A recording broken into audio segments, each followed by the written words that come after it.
നിങ്ങൾക്കൊരു website WordPress website എങ്ങനെ create ചെയ്യാം. SEOക്ക് ഒരുപാട് യൂസ്ഫുൾ ആയിട്ടുള്ളൊരു പ്ലാറ്റ്ഫോമാണ് വേർഡ്പ്രസ്. ഹലോ ഫ്രണ്ട്സ്, പുതിയൊരു വീഡിയോയിലേക്ക് സ്വാഗതം. കഴിഞ്ഞ വീഡിയോസിൽ നമ്മൾ SEOനെ കുറിച്ചിട്ടും ഓൺ പേജ് SEOയുടെ പല കാര്യങ്ങളെ കുറിച്ചിട്ടും നമ്മൾ ഡിസ്കസ് ചെയ്തു. ഇനി നമ്മളൊരു കീവേഡ് സെലക്ട് ചെയ്ത് കഴിഞ്ഞ് കഴിഞ്ഞാൽ നമ്മൾ കീവേഡ് സെലക്ട് ചെയ്തത് ഗ്രൂപ്പൊക്കെ ചെയ്ത് കഴിഞ്ഞ് കഴിഞ്ഞാൽ നമുക്കൊരു വെബ്സൈറ്റ് വേണം അല്ലേ. അപ്പോൾ നമ്മൾ ഇന്നത്തെ വീഡിയോയിൽ ഞാൻ നിങ്ങൾക്കൊരു വെബ്സൈറ്റ് വേർഡ്പ്രസ് വെബ്സൈറ്റ് എങ്ങനെ ക്രിയേറ്റ് ചെയ്യാമെന്നും അതുപോലെ തന്നെ ആ ഒരു വെബ്സൈറ്റിൻ്റെ ഉള്ളിലേക്ക് നമുക്ക് കണ്ടന്റ് ആഡ് ചെയ്യാനുള്ള കാര്യങ്ങളെ കുറിച്ചിട്ടൊക്കെയാണ് ഇന്നത്തെ വീഡിയോയിൽ ഡിസ്കസ് ചെയ്യാൻ പോകുന്നത്. ഇതൊരു വെബ്സൈറ്റ് ഒരു SEO അനലിസ്റ്റോ അല്ലെങ്കിൽ ഡിജിറ്റൽ മാർക്കറ്റിംഗ് എക്സിക്യൂട്ടീവോ ചെയ്യേണ്ട ഒരു ആവശ്യമൊന്നുമില്ല. പക്ഷേ നിങ്ങൾക്ക് പഠിക്കാൻ വേണ്ടിയിട്ട് നമ്മളൊരു വെബ്സൈറ്റ് ഒരു വേർഡ്പ്രസ് വെബ്സൈറ്റ് ക്രിയേറ്റ് ചെയ്ത് അതിൻ്റെ ഉള്ളിൽ കണ്ടൻസ് ഒക്കെ ആഡ് ചെയ്തിട്ട് നോക്കുന്നുള്ളൂ. അത് വേർഡ്പ്രസ് ആയിരിക്കും. ഒരുപാട് വെബ്സൈറ്റ് ഡെവലപ്പ് ചെയ്തിട്ടുള്ള വേർഡ്പ്രസ്സിലാണ്. അപ്പോൾ വേർഡ്പ്രസ് ഒരു എക്സാമ്പിളായിട്ട് നമ്മൾ എടുക്കണമെന്നുള്ളൂ. SEOക്ക് ഒരുപാട് യൂസ്ഫുൾ ആയിട്ടുള്ളൊരു പ്ലാറ്റ്ഫോമാണ് വേർഡ്പ്രസ്. അപ്പോൾ വേർഡ്പ്രസ് ഇൻസ്റ്റാൾ ചെയ്യുകയും അതിൻ്റെ ഉള്ളിൽ കണ്ടൻസ് ആഡ് ചെയ്യുകയും ഒക്കെ എങ്ങനെയാണെന്ന് നോക്കാം. നമ്മൾ ഇന്നത്തെ വീഡിയോയിൽ ചെയ്യാൻ പോകുന്നത് ആദ്യം തന്നെ ഒരു വേർഡ്പ്രസ് വെബ്സൈറ്റ് ക്രിയേറ്റ് ചെയ്യാം, ഒരു ഡെമോ വെബ്സൈറ്റ് ക്രിയേറ്റ് ചെയ്യാം, ഉള്ളൊരു തീം ഇൻസ്റ്റാൾ ചെയ്യാനും അതിനുശേഷം നമുക്ക് അതിൽ ആവശ്യമായിട്ടുള്ള SEOയുടെ പ്ലഗിൻസ് ഇൻസ്റ്റാൾ ചെയ്യാനും അത് കഴിഞ്ഞ് അതിൻ്റെ ഉള്ളിൽ ഓൺ പേജ് ചെയ്യണം എങ്ങനെയെന്നൊക്കെ നമുക്ക് സ്റ്റെപ്പ് ബൈ സ്റ്റെപ്പ് ആയിട്ട് നോക്കാം കേട്ടോ. അപ്പൊ ഇതിന് ആദ്യം തന്നെ ഞാനിവിടെ ഒരു വേർഡ്പ്രസിന്റെ ഒരു വെബ്സൈറ്റ് ക്രിയേറ്റ് ചെയ്യാൻ വേണ്ടി ഞാൻ യൂസ് ചെയ്യുന്നത് DigitalOcean എന്ന് പറഞ്ഞ ക്ലൗഡ് ആണ്. അപ്പൊ ഇതിൽ നമുക്ക് പെട്ടെന്ന് തന്നെ ഒരു വേർഡ്പ്രസ് വെബ്സൈറ്റ് ക്രിയേറ്റ് ചെയ്തെടുക്കാൻ പറ്റും. ഒരു വെബ്സൈറ്റ് ഒരു ക്ലൗഡ് ഇൻസ്റ്റൻസ് അല്ലെങ്കിൽ നമുക്കൊരു വേർഡ്പ്രസിന് വേണ്ടിയുള്ള ഹോസ്റ്റിംഗും വേർഡ്പ്രസും ഉൾപ്പെടെയുള്ള കാര്യങ്ങൾ നമുക്ക് ഇതിൽ പെട്ടെന്ന് ക്രിയേറ്റ് ചെയ്തെടുക്കാൻ പറ്റും. അതുകൊണ്ടാണ് ഞാനിപ്പോൾ ഇത് സെലക്ട് ചെയ്യുന്നത്. അപ്പൊ അത് ആദ്യം തന്നെ ഞാൻ എന്ത് ചെയ്യുന്നു വെച്ച് കഴിഞ്ഞാൽ ഇതിന്റെ ഉള്ളിൽ പോയിട്ട് ഡ്രോപ്ലെറ്റ്സിൽ ക്ലിക്ക് ചെയ്യുക. അതിനുശേഷം മാർക്കറ്റ് പ്ലേസിൽ പോയിട്ട് അവിടെ ഞാൻ വേർഡ്പ്രസ് അടിച്ചു കൊടുക്കുകയാണ്. ഞാനിവിടെ വേർഡ്പ്രസ് അടിച്ചു കൊടുക്കുമ്പോൾ എനിക്കതിൽ കുറെ വേർഡ്പ്രസിന്റെ ഓപ്ഷൻസ് ഉണ്ട്. ഞാനിപ്പോൾ ഇതിൽ എനിക്ക് ഏറ്റവും സൂട്ടബിൾ ആയിട്ട് അല്ലെങ്കിൽ ഏറ്റവും നല്ലതായിട്ട് തോന്നിയിട്ടുള്ളത് ഓപ്പൺ ലൈറ്റ് സ്പീഡ് വേർഡ്പ്രസ് ആണ്. അത് സാധാരണ വേർഡ്പ്രസിനേക്കാൾ ഒരുപാട് സ്പീഡ് ഉള്ളതാണ്. അതുകൊണ്ടാണ് ഞാനത് സെലക്ട് ചെയ്യുന്നത്. ഞാനത് സെലക്ട് ചെയ്യുന്നു. അത് കഴിഞ്ഞിട്ട് ഞാൻ ഏറ്റവും സിമ്പിൾ ആയിട്ടുള്ളൊരു ഇൻസ്റ്റാഗ്രാം ക്രിയേറ്റ് ചെയ്യുന്നത് നമ്മൾ ടെസ്റ്റ് പർപ്പസിനായതുകൊണ്ടാണ് ഏറ്റവും സിമ്പിൾ ആയിട്ടുള്ള ഞാൻ ക്രിയേറ്റ് ചെയ്യുന്നത്. അതിനുശേഷം ഞാൻ എൻ്റെ വേണ്ട ഡാറ്റാ സെന്റർ ലൊക്കേഷൻ സെലക്ട് ചെയ്തു. നമ്മളിപ്പോ നമ്മുടെ മെയിൻ ആയിട്ട് ടാർഗറ്റ് ചെയ്യുന്ന ലൊക്കേഷൻ എന്ന് പറയുന്നത് ഇന്ത്യ ആണെന്നായിരിക്കും. അപ്പൊ ഞാനിപ്പോ ബാംഗ്ലൂർ ഇവർക്കൊരു ഡാറ്റാ സെന്റർ ഞാൻ അത് ആണ് സെലക്ട് ചെയ്യുന്നത്. എപ്പോഴും നിങ്ങൾക്ക് നല്ല എന്താന്ന് വെച്ച് കഴിഞ്ഞാൽ നിങ്ങൾക്ക് കൊടുക്കാൻ പറ്റുക നിങ്ങൾക്ക് ഏറ്റവും നിങ്ങളുടെ വെബ്സൈറ്റ് അല്ലെങ്കിൽ ഇപ്പോൾ നിങ്ങൾ ചെയ്യുന്ന ഒരു SEO ചെയ്യുന്ന ഒരു വെബ്സൈറ്റ് ഏത് കൺട്രിയിലെന്ന് വെച്ച് കഴിഞ്ഞാൽ അവിടത്തേക്ക് ഏറ്റവും മാക്സിമം ഏറ്റവും നല്ലത് അവിടെ തന്നെ ഉള്ളൊരു IP കിട്ടാൻ വേണ്ടിയിട്ട് അവിടെ തന്നെ ഉള്ളൊരു ഡാറ്റാ സെന്റർ സെലക്ട് ആയിരിക്കും എപ്പോഴും നല്ലത് കേട്ടോ. ഇതൊക്കെ ഒരു എക്സാമ്പിൾ ആണ് ഞാൻ കാണിക്കുന്നത്. ഇനി ഞാൻ ഇതിനായിട്ടുള്ളൊരു റൂട്ട് പാസ്വേഡ് ക്രിയേറ്റ് ചെയ്യുന്നു. ഓക്കെ, അതിനുശേഷം ഞാൻ ഇതിനൊരു പേര് കൊടുക്കുകയാണ്.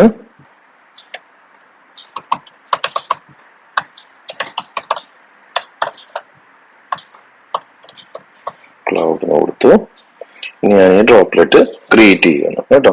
ഈ ഡ്രോപ്ലെറ്റ് ക്രിയേറ്റ് ചെയ്യുന്ന എന്താണെന്ന് നമ്മളധികം നോക്കേണ്ട ആവശ്യമൊന്നുമില്ല. അത് ഒരു ഡെവലപ്പറോ അല്ലെങ്കിൽ ഡെവോപ്സ് ആയിട്ടുള്ള ആൾക്കാരൊക്കെ ചെയ്യേണ്ട കാര്യങ്ങളാണ്. വെബ്സൈറ്റ് ഉണ്ടാക്കിയിട്ട് ഒരു ടെസ്റ്റ് വേർഡ്പ്രസ് വെബ്സൈറ്റ് ഉണ്ടാക്കിയിട്ട് അതിൽ എങ്ങനെ ഇതൊക്കെ ചെയ്യാന്നുള്ളതൊന്ന് കാണിച്ചു തരുന്നത് മാത്രമേ ഉള്ളൂ കേട്ടോ.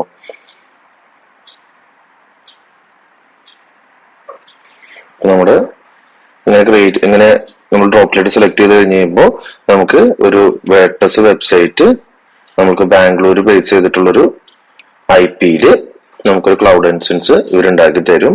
അതിലായിരിക്കും നമ്മുടെ വേർഡ്പ്രസ് വെബ്സൈറ്റ് ഉണ്ടാവുക കേട്ടോ. അത് ക്രിയേറ്റ് ചെയ്തുകൊണ്ടിരിക്കുന്നുള്ളൂ. അത് ക്രിയേറ്റഡ് ചെയ്ത് കഴിയട്ടെ. അത് കഴിഞ്ഞാൽ നമുക്ക് വെയിറ്റ് ചെയ്യാം. ഓക്കെ, ഇപ്പൊ നമ്മൾ ഒരു വേർഡ്പ്രസ് വെബ്സൈറ്റ് ക്രിയേറ്റ് ചെയ്തു. ഇത് ബാംഗ്ലൂർ ഉള്ളൊരു IP ആണ്. ഇതിപ്പോ നമ്മള് IP2 ലൊക്കേഷൻ അടിച്ചു കഴിഞ്ഞ് കഴിഞ്ഞാല് നമുക്ക് ഇതിന്റെ ഉള്ളില് ഈ സെർവറിന്റെ ലൊക്കേഷൻ നമുക്ക് കാണാൻ പറ്റും. ഓക്കെ, കണ്ടോ, ഇത് ബാംഗ്ലൂരുള്ളൊരു സെർവർ ആണെന്ന് വിചാരിക്കാം കേട്ടോ. ഈ വെബ്സൈറ്റ് നമ്മൾ ഹോസ്റ്റ് ചെയ്തിരിക്കുന്നത് ബാംഗ്ലൂരാണ്. ഓക്കെ, നമ്മൾ ഒരു IP ഓപ്പൺ ചെയ്ത് നമുക്ക് കാണാൻ പറ്റും. അതിൻ്റെ ഉള്ളിൽ ഓപ്പൺ ലൈറ്റ് സ്പീഡ് എന്ന് പറയുന്ന സെർവർ ഇൻസ്റ്റാൾ ചെയ്തിട്ടുണ്ട്. ഇനി അതിന്റെ എബോ ആയിട്ട് നമ്മുടെ വേർഡ്പ്രസ് വെബ്സൈറ്റ് നമുക്ക് ഇതിന്റെ ഉള്ളിൽ ഇൻസ്റ്റാൾ ചെയ്യാൻ പറ്റും കേട്ടോ. ഇനിയിപ്പോ നെക്സ്റ്റ് സ്റ്റെപ്പ് ആയിട്ട് നമ്മൾ ചെയ്യാൻ പോകുന്നത് എന്താണെന്ന് വെച്ച് കഴിഞ്ഞാല് ഈ ഒരു IP-നെ ഇപ്പൊ നമുക്ക് ഇങ്ങനെ IP ആയിട്ടാണ് നമുക്ക് കിട്ടിയിരിക്കുന്നത്. ഈ ഒരു IP-നെ നമ്മൾ എന്ത് ചെയ്യുന്നു, ഒരു ഡൊമൈൻ ആയിട്ട് നമ്മൾ കണക്ട് ചെയ്യുവാണ് കേട്ടോ.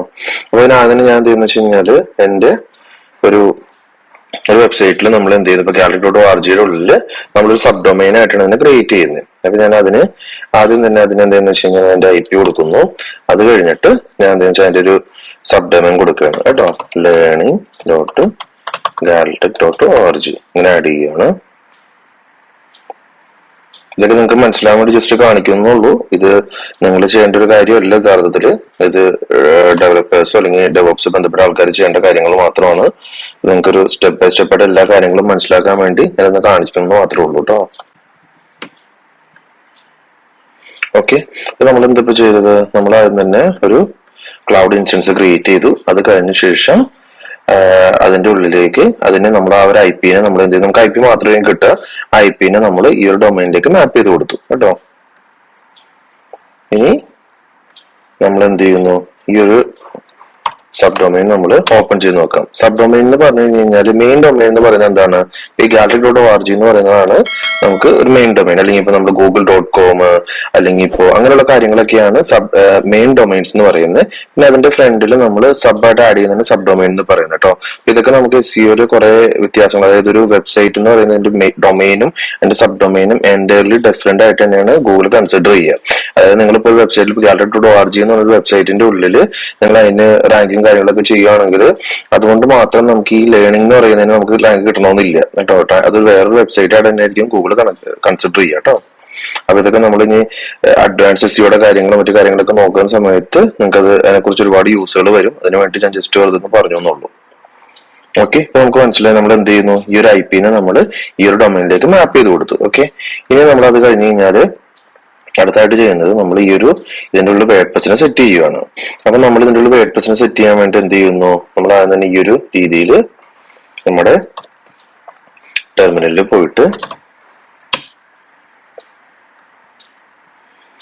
ഞാൻ SSH വഴി എന്ത് ചെയ്യുന്നു, ഇതിന്റെ ഉള്ളിലേക്ക് ഈ ഒരു സെർവറിലേക്ക് ഞാൻ ലോഗിൻ ചെയ്യുകയാണ് കേട്ടോ. ഇതാണ് നമ്മുടെ സെർവറിന്റെ IP. ഇതിലേക്ക് ഞാൻ ലോഗിൻ ചെയ്യണം. എന്നോട് പാസ്വേഡ് എൻ്റർ ചെയ്യാൻ പറഞ്ഞു. നേരത്തെ അവിടെ ഒരു പാസ്വേഡ് കൊടുത്തില്ല, ഇൻസ്റ്റൻസ് ക്രിയേറ്റ് ചെയ്തപ്പോ ക്ലൗഡിൽ കൊടുത്ത അതേ പാസ്വേഡ് എന്നോട് കൊടുക്കുന്നു. അതിനുശേഷം ലോഗിൻ ചെയ്യാം. ഓക്കെ, അപ്പൊ നമ്മൾ ഇതിൽ ലോഗിൻ ചെയ്തപ്പോൾ ഫസ്റ്റ് സ്റ്റെപ്പ് ആയിട്ട് ഇപ്പൊ നമ്മൾ എന്താ ചെയ്യുന്നത്, നമ്മളൊരു ഈ ഒരു ഓപ്പൺ ലൈറ്റ് സ്പീഡ് എന്ന് പറയുന്ന ഒരു സെർവർ നമ്മൾ സെറ്റ് ചെയ്ത് ഇതിന്റെ ഉള്ളിൽ വേർഡ്പ്രസ്സിനെ നമ്മൾ സെറ്റ് ചെയ്യുകയാണ് കേട്ടോ. എന്നിട്ട് അതിനുശേഷം ഇത് ഡൊമൈനൊക്കെ ആയിട്ട് കണക്ട് ചെയ്യുകയാണ് ചെയ്യുന്നത്. ഈ ഒരു ഡൊമൈനായിട്ട് കണക്ട് ചെയ്യാണ് ഫസ്റ്റ് ചെയ്യുന്നത്. അതിനുശേഷമാണ് വേർഡ്പ്രസ് നമ്മൾ ഇൻസ്റ്റാൾ ചെയ്യുന്നത് അതിന്റെ ഓവറായിട്ട് കേട്ടോ. അപ്പൊ അതിനെ നമ്മൾ ക്രിയേറ്റ് ചെയ്ത് വെച്ചിട്ടുള്ള ഡൊമൈൻ നമ്മൾ ഇതിന്റെ ഉള്ളിൽ എൻ്റർ ചെയ്ത് കൊടുക്കുന്നു കേട്ടോ. ഇതാണ് നമ്മുടെ ഡൊമൈൻ നെയിം.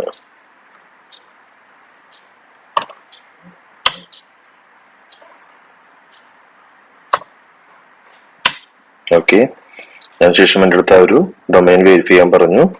കറക്റ്റ് അല്ലെന്ന് വെരിഫൈ ചെയ്യാൻ പറഞ്ഞു. അതൊക്കെ ഞാൻ വെരിഫൈ ചെയ്തു. അത് കഴിഞ്ഞ ശേഷം അതിൻ്റെ ഉള്ളിൽ അവര് ഇതെന്താണെന്ന് വെച്ച് കഴിഞ്ഞാല് do you wish to issue a let's encrypt certificate for this domain. അതായത് നമുക്ക് എപ്പോഴും വേണ്ടതാണ്. ഇപ്പൊ നിങ്ങൾ ഈ വെബ്സൈറ്റ് ഇപ്പൊ നോക്കി കാണാൻ പറ്റും. ഇതിന്റെ ഉള്ളിൽ ഇപ്പൊ ഇത് നോട്ട് സെക്യൂർ എന്ന് കാണിച്ചിരിക്കുകയാണ് അല്ലെ. അത് HTTP-യിലാണ് ഇത് വർക്ക് ചെയ്യുന്നത്. അപ്പൊ നമുക്ക് എപ്പോഴും ഇപ്പോൾ റെക്കമെൻഡ് ആയിട്ടുള്ള കാര്യമാണ് HTTPS ആയിരിക്കാണ് നമ്മുടെ വെബ്സൈറ്റ് കേട്ടോ. അപ്പൊ അതിന് വേണ്ടിയിട്ട് ഫ്രീ ആയിട്ട് SSL പ്രൊവൈഡ് ചെയ്യുന്ന ഒരു പ്രൊവൈഡർ ആണ് ലെറ്റ്സ് എൻക്രിപ്റ്റ് എന്ന് പറയുന്നത്. അപ്പൊ ഇവരുടെ ഇത് യൂസ് ചെയ്തിട്ട് നമുക്ക് എന്ത് ചെയ്യാൻ പറ്റും, നമുക്ക് ഈ learning.galtech.org എന്ന് പറയുന്നതിന് ഇപ്പൊ നമുക്ക് ഇതില്ലല്ലോ, HTTPS ഇല്ല അല്ലെ. അപ്പൊ നമ്മൾ എന്ത് ചെയ്യുന്നു, പിന്നെ HTTPS നമ്മൾ സെറ്റ് ചെയ്യുവാണ് കേട്ടോ. ആദ്യത്തെ സ്റ്റെപ്പ് അതാണ്. നമ്മളപ്പോ ഞാനത് എസ് കൊടുത്തു. ഓക്കെ, അതിനുശേഷം എൻ്റെ അടുത്ത് ഇമെയിൽ അഡ്രസ് ഒക്കെ എൻ്റർ ചെയ്യാൻ പറയുന്നുണ്ട്.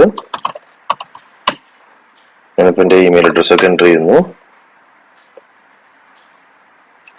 ഓക്കെ, ഇവര് ഇതിന്റെ ഉള്ളിൽ ഇതിന് SSL സർട്ടിഫിക്കറ്റ് ഇഷ്യൂ ചെയ്യും.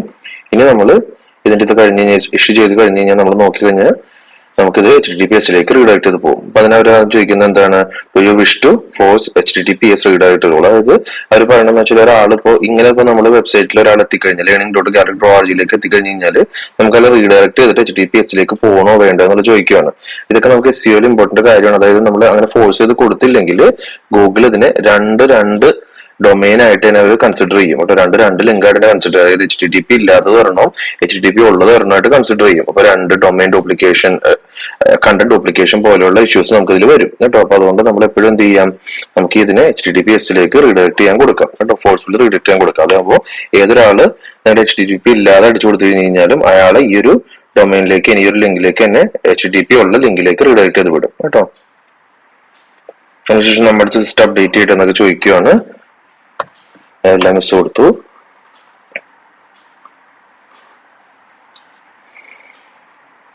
ഇത് കുറച്ച് അഡ്വാൻസ്ഡ് ആയിട്ട് നിങ്ങൾക്ക് തോന്നും. അതായത് ഇത് ഞാൻ പറഞ്ഞില്ല, ഇത് SEO അനലിസ്റ്റോ അല്ലെങ്കിൽ ഡിജിറ്റൽ മാർക്കറ്റിംഗ് ചെയ്യുന്ന ഒരാൾ ചെയ്യേണ്ട ഒരു പാർട്ടല്ല. പക്ഷെ നിങ്ങൾക്ക് നമ്മളൊരു ആദ്യത്തെ ഒരു സ്റ്റെപ്പ് ബൈ സ്റ്റെപ്പ് ആയിട്ട് കാണിക്കാൻ വേണ്ടിയിട്ട് മാത്രം നമ്മളൊരു വെബ്സൈറ്റ് എങ്ങനെയാണ് വേർഡ്പ്രസ് വെബ്സൈറ്റ് നമുക്ക് ഡിപ്ലോയ് ചെയ്യാന്നുള്ളത് ഞാൻ കാണിക്കുന്നുള്ളൂ. അതിനുശേഷം നമ്മളൊരു നോർമലായിട്ട് ഫ്രീ തീം എന്തെങ്കിലും ഇൻസ്റ്റാൾ ചെയ്തിട്ട് അതിനുശേഷം നമുക്ക് അതിൽ ആവശ്യമായിട്ടുള്ള പ്ലഗിൻസും കാര്യങ്ങളൊക്കെ ഇൻസ്റ്റാൾ ചെയ്യുന്നത് എങ്ങനെയാണ്, അങ്ങനെ ഓരോ സ്റ്റെപ്പ് ബൈ സ്റ്റെപ്പ് ആയിട്ട് കാണിക്കാൻ വേണ്ടി മാത്രം ഇൻസ്റ്റാളേഷന്റെ ഒരു വീഡിയോ ഇട്ടുന്നുള്ളൂ.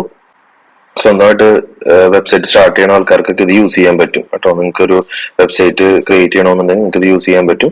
ഇപ്പൊ ഞാൻ സബ് ഡൊമൈനിലാണ് കാണിച്ചിട്ടുള്ളത്. ഇതേപോലെ തന്നെ നിങ്ങൾക്ക് മെയിൻ ഡൊമൈനിലും ഇതുപോലെ ഇൻസ്റ്റാൾ ചെയ്യാൻ പറ്റും. അത് ഇൻസ്റ്റാൾ ചെയ്യുന്ന പ്രോസസ്സ് വേറെ രീതിയിലാണ്. അതിന് നിങ്ങൾ NS റെക്കോർഡ് യൂസ് ചെയ്തിട്ടൊക്കെ ചെയ്യുന്നത്. അത് വേറൊരു വീഡിയോ അതിനെ കുറിച്ചിട്ട് പിന്നീട് എപ്പോഴെങ്കിലും നമുക്ക് ഡിസ്കസ് ചെയ്യാം. ഇത് സിസ്റ്റം അപ്ഡേറ്റ് ചെയ്യണമെങ്കിൽ നമുക്ക് വെയിറ്റ് ചെയ്യാം. ഓക്കെ, അപ്പൊ നമ്മളിപ്പോ ഇവിടെ എന്തൊക്കെ ചെയ്തു, അതായത് ആദ്യം തന്നെ നമ്മൾ ഇതിന്റെ ഉള്ളില് നമ്മുടെ ഡൊമൈൻ കണക്ട് ചെയ്തു. അതിനുശേഷം നമ്മൾ അതിൻ്റെ ഉള്ള SSL സർട്ടിഫിക്കറ്റ് ആഡ് ചെയ്തു. അതിനുശേഷം നമ്മൾ സിസ്റ്റം അപ്ഡേറ്റ് ചെയ്തു. അതിനിടയ്ക്കായിട്ട് നമ്മൾ HTTPS എല്ലാം റീഡയറക്ട് ചെയ്യാൻ കൊടുത്തു കേട്ടോ. ഇത്തരം കാര്യങ്ങൾ നമ്മൾ ഈ ഒരു സ്റ്റെപ്പിൽ ചെയ്തു. ഇനി നമ്മൾ നമ്മുടെ ഇത് റീഫ്രഷ് ചെയ്ത് നോക്കിക്കഴിഞ്ഞ് കഴിഞ്ഞാൽ, നമ്മുടെ ഡൊമൈൻ റീഫ്രഷ് ചെയ്ത് നോക്കിക്കഴിഞ്ഞ് കഴിഞ്ഞാൽ നിങ്ങൾക്ക് കാണാൻ പറ്റും ഇത് HTTPS ആയിട്ട് മാറിയിട്ടുണ്ട് കണ്ടോ. ഇത് സെക്യൂർ ആയിട്ട് മാറി കേട്ടോ. അപ്പൊ ഇതിനൊരു സർട്ടിഫിക്കറ്റ് അവർ ഇഷ്യൂ ചെയ്തിട്ടുണ്ട് കണ്ടോ. 3 months ഫ്രീ ആയിട്ടുള്ള സർട്ടിഫിക്കറ്റ് ഒരു ഇഷ്യൂ ചെയ്ത് തരാട്ടോ നമുക്ക്. പിന്നെ ഇപ്പൊ നമ്മൾ ഇങ്ങനെ റീഫ്രഷ് ചെയ്ത് കഴിഞ്ഞ് കഴിഞ്ഞാൽ നമ്മുടെ ആ ഡൊമൈനിൽ പോയിട്ട് നമ്മൾ ഇങ്ങനെ എൻ്റർ ചെയ്ത് കഴിഞ്ഞ് കഴിഞ്ഞാൽ നമ്മൾ നേരെ ഈ ഒരു വേർഡ്പ്രസ് ഇൻസ്റ്റാളേഷന്റെ ഒരു പേജിലേക്ക് പോകും. അവിടെ വെച്ചിട്ട് നമുക്ക് ഇൻസ്റ്റാൾ ചെയ്യാം. ഓക്കെ, ഞാനിപ്പോ ഇവിടെ ഇനി ടൈറ്റിൽ കൊടുക്കുകയാണ് കേട്ടോ. ഇതൊക്കെ നമ്മൾ SEOയുടെ രീതിയിൽ നമുക്കത് മാറ്റാം കേട്ടോ. അതിനുശേഷം നമുക്ക് ഇതിന്റെ യൂസർ നെയിം നമുക്ക് ഇതിന് കൊടുക്കണം കേട്ടോ. അപ്പൊ ഞാൻ ജസ്റ്റ് അഡ്മിൻ കൊടുക്കുന്നു. അതിനുശേഷം ഇതിന് വേണ്ടിയുള്ള പാസ്വേഡ്, അതിപ്പോ നമുക്ക് ഓട്ടോ ജനറേറ്റ് പാസ്വേഡോ അല്ലെങ്കിൽ നമുക്ക് ആവശ്യമുള്ള എന്തെങ്കിലും ഒരു പാസ്വേഡോ നമുക്ക് അതിനായിട്ട് കൊടുക്കാൻ പറ്റും. ഞാനിപ്പോ ഇതിന് വേണ്ടിയിട്ടുള്ള ഒരു പാസ്വേഡ് കൊടുത്തു. അത് കഴിഞ്ഞ് എനിക്ക് വേണ്ടിയിട്ടുള്ള ഇമെയിൽ കൊടുക്കുകയാണ്. ഓക്കെ, ഇത് ആണ് നമ്മുടെ മെയിൻ ആയിട്ടുള്ള കാര്യം. ഇത് നമ്മൾ വെബ്സൈറ്റ് ലോഞ്ച് ചെയ്യുന്നതിന് വേണ്ടി നമുക്ക് ഇത് ഡിസ്കറേജ് ചെയ്തിടാം. അതായത് അല്ലെങ്കിൽ നമ്മുടെ ഡൊമൈൻ ഇൻഡെക്സ് ആയി കഴിഞ്ഞ് കഴിഞ്ഞാൽ, നമ്മുടെ വെബ്സൈറ്റ് ഇൻഡെക്സ് ആയി കഴിഞ്ഞ് കഴിഞ്ഞാൽ നമ്മൾ അതിലുള്ള SEOയുടെ കാര്യങ്ങൾ കഴിഞ്ഞിട്ടില്ലെങ്കിൽ പിന്നെ അത് റീഇൻഡെക്സ് ചെയ്യേണ്ട ആവശ്യം വരും. അപ്പോൾ അത് വേണമെങ്കിൽ നമുക്ക് ഇപ്പോൾ വേണമെങ്കിൽ നമുക്കത് വേണമെങ്കിൽ ഡിസ്കറേജ് ചെയ്തിടാൻ പറ്റും കേട്ടോ. അതായത് സെർച്ച് എഞ്ചിൻസ് ഇൻഡെക്സ് ചെയ്യേണ്ട എന്നാണ് നമ്മൾ ഇതിൽ ഉദ്ദേശിക്കുന്നത്. നമ്മളിപ്പോൾ അത് നോക്കുന്നില്ല, നമ്മൾ ഇൻസ്റ്റാൾ ചെയ്ത് പോവാണ്. ഇപ്പൊ നമ്മുടെ വേർഡ്പ്രസ് വെബ്സൈറ്റ് നമ്മൾ ഇൻസ്റ്റാൾ ചെയ്ത് കഴിഞ്ഞു കേട്ടോ. ഇനി നമ്മൾ ലോഗിൻ ചെയ്യുകയാണ്. ഈ ലോഗിനിൽ ക്ലിക്ക് ചെയ്ത് കഴിഞ്ഞ് കഴിഞ്ഞാൽ നമുക്ക് നമ്മൾ ഇതിന്റെ വേർഡ്പ്രസിന്റെ ബാക്ക് എൻഡിലേക്ക് പോകാൻ പറ്റും. അപ്പൊ നമ്മൾ ഇതിൽ യൂസർ നെയിമും നമ്മൾ ക്രിയേറ്റ് ചെയ്തിട്ടുള്ള പാസ്വേഡും കൊടുത്ത് ലോഗിൻ കൊടുക്കാം.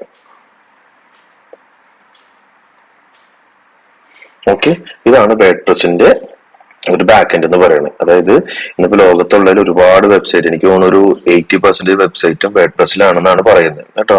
അപ്പൊ ഈ വെബ്സൈറ്റ്സ് ഈസി ആയിട്ട് മാനേജ് ചെയ്യാൻ പറ്റുന്ന ഒരു പ്ലാറ്റ്ഫോമാണ് വേർഡ്പ്രസ്. അതുപോലെ തന്നെ SEO ഫ്രണ്ട്ലി ആയിട്ടുള്ള ഒരു പ്ലാറ്റ്ഫോമാണ്. അതിന്റെ ഉള്ള SEOക്ക് ഒരുപാട് യൂസ്ഫുൾ ആയിട്ടുള്ള പ്ലഗിൻസും മറ്റു കാര്യങ്ങളെല്ലാം ഉണ്ട്. അതുകൊണ്ട് തന്നെ ഒരുപാട് ആൾക്കാർ യൂസ് ചെയ്യുന്ന ഒരു പ്ലാറ്റ്ഫോമാണ് വേർഡ്പ്രസ്. അപ്പോൾ നിങ്ങളുടെ മിക്ക ക്ലയൻസും എല്ലാവർക്കും ഉണ്ടാവുന്നത് വേർഡ്പ്രസ് വെബ്സൈറ്റ് ആയിരിക്കും മോസ്റ്റ്ലി. അപ്പൊ വേർഡ്പ്രസ് ആണെങ്കിൽ വേർഡ്പ്രസ് വെബ്സൈറ്റ് ആണെങ്കിൽ അത് മാനേജ് ചെയ്യാനായിട്ട് നിങ്ങൾ ചെറിയ രീതിയിൽ അറിയുന്നത് നല്ലതായിരിക്കും. SEO അനലിസ്റ്റിനെ ചെറിയ രീതിയിൽ അതിന്റെ ഒരു ബാക്ക് എൻഡിൽ ചെറിയ രീതിയിലുള്ള SEOക്ക് വേണ്ടിയുള്ള കാര്യങ്ങളൊക്കെ മനസ്സിലാക്കുക എന്നുള്ളത് ഒരു ഇമ്പോർട്ടന്റ് കാര്യമാണ്. നിങ്ങൾ മനസ്സിലാക്കാൻ വളരെ നല്ലതായിരിക്കും. ഇനി ഇതാണ് വേർഡ്പ്രസിന്റെ ഒരു അഡ്മിൻ പാനൽ എന്ന് പറയുന്നത്. അപ്പൊ ഇതിന്റെ ഉള്ളിൽ നമുക്ക് ഒരുപാട് ഓപ്ഷൻസും കാര്യങ്ങളൊക്കെ കാണാൻ പറ്റും. ഇത് പോസ്റ്റുകളാണ്, ഇത് പേജുകളാണ് എന്നുള്ളത് കാണാൻ പറ്റും. ഇപ്പൊ ഇതാണ് അതിന്റെ ബാക്ക് എൻഡ്. ഇനി ഇതിന്റെ ഫ്രണ്ട് എൻഡ് നമുക്കും ചെക്ക് ചെയ്യാം. ഇതാണ് എന്റെ ഫ്രണ്ട് എൻഡ് കേട്ടോ. ഇതാണ് വേർഡ്പ്രസിന്റെ യൂസർ സൈഡ് എന്ന് പറയുന്ന പാർട്ട് കേട്ടോ. ഈ ഒരു യൂസർ സൈഡ് എന്ന് പറഞ്ഞു കഴിഞ്ഞാല് നമുക്ക് ഒരു വിസിറ്റർ കാണുന്നത്, അതായത് ഒരാള് നോർമലി ഇപ്പൊ ഈ ഒരു നമ്മുടെ വെബ്സൈറ്റിൽ വന്നു കഴിഞ്ഞാൽ അവർ കാണുന്ന പാർട്ട് എന്ന് പറയുന്നത് ഇതായിരിക്കും കേട്ടോ. ഇനി നമ്മൾ ഇതിനുള്ള ആദ്യം തന്നെ ചെയ്യുന്നത് വെച്ച് കഴിഞ്ഞാൽ നമുക്ക് ഇതിനൊരു ഡിസൈൻ കൊടുക്കാം കേട്ടോ. ഇതിന്റെ ഡിഫോൾട്ട് ആയിട്ടുള്ള ഡിസൈൻ ആണ് അവരോട് കാണിച്ചിട്ടുള്ളത്. ഞാനിപ്പോ കുറച്ചും കൂടി വേറൊരു ഡിസൈൻ നമുക്ക് വേണമെങ്കിൽ കൊടുക്കാം കേട്ടോ. ഒരുപാട് തീംസ് അവൈലബിൾ ആണ്. നമുക്ക് വേണമെങ്കിൽ എന്ത് ചെയ്യാം, പുതിയൊരു തീം ഇതിൽ ക്ലിക്ക് ചെയ്ത് കഴിഞ്ഞിട്ട് നമുക്ക് ഇതിന്റെ ഉള്ളിൽ വേണമെങ്കിൽ പുതിയ തീംസ് ഇതിന്റെ ഉള്ളിൽ നമുക്ക് ചെക്ക് ചെയ്യാൻ പറ്റും കേട്ടോ. അപ്പൊ ഞാനിപ്പോ ഇതിന്റെ ഉള്ളിൽ പോയിട്ട് എഡ്യൂക്കേഷൻ ബന്ധപ്പെട്ടുള്ള തീംസ് എന്തെങ്കിലും ഉണ്ടോ നമുക്ക് വേണമെങ്കിൽ സെർച്ച് ചെയ്യാം. ഓക്കെ, നമുക്കിവിടെ ഒരുപാട് ഇത് കാണിക്കും കണ്ടോ. ഒരുപാട് ഫ്രീ തീമുകൾ ഉണ്ടോ നോക്കാം. നമുക്ക് ഫ്രീ ആയിട്ടും പെയ്ഡ് ആയിട്ടുള്ള തീംസ് ഒക്കെ നമുക്ക് അവൈലബിൾ ആണ്. നമുക്ക് ഏതെങ്കിലും ഒരു തീം നമുക്ക് വേണമെങ്കിൽ ഇതിലെടുക്കാം. ബട്ട് ഞാനിപ്പോൾ ഈ ഒരു തീം എടുക്കുവാണ് കേട്ടോ. ഈ തീം ഞാൻ ഇൻസ്റ്റാൾ ചെയ്യുകയാണ്.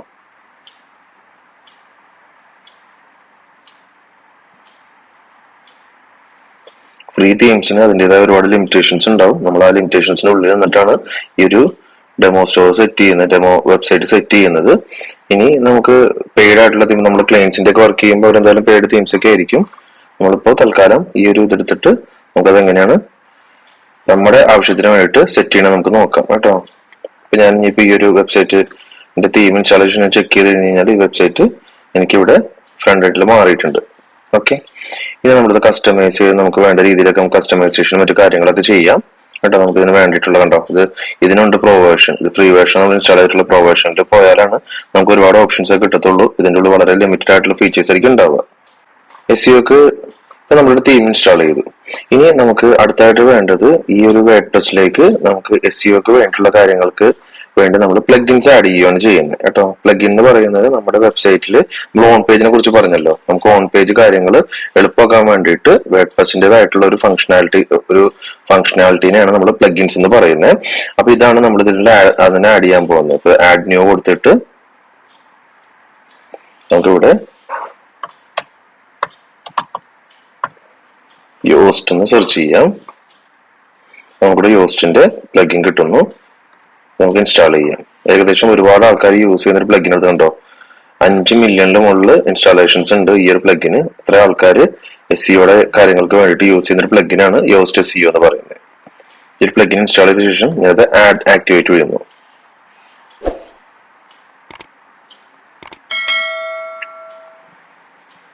ഓക്കെ, ഇനി നമുക്ക് SEOയുടെ ഈ പ്ലഗിൻ, അതായത് SEO യോസ്റ്റിന്റെ പ്ലഗിൻ നമ്മൾ ആക്ടിവേറ്റ് ചെയ്തു. ഇനി നമുക്ക് ഇതിന്റെ ബാക്കിയുള്ള കാര്യങ്ങൾ, അതായത് എങ്ങനെയാണ് നമുക്ക് ഈ പ്ലഗിൻ യൂസ് ചെയ്യുക എന്നുള്ള കാര്യങ്ങളൊക്കെ നെക്സ്റ്റ് വീഡിയോയിൽ നമുക്ക് ഡിസ്കസ് ചെയ്യാം. Thank you.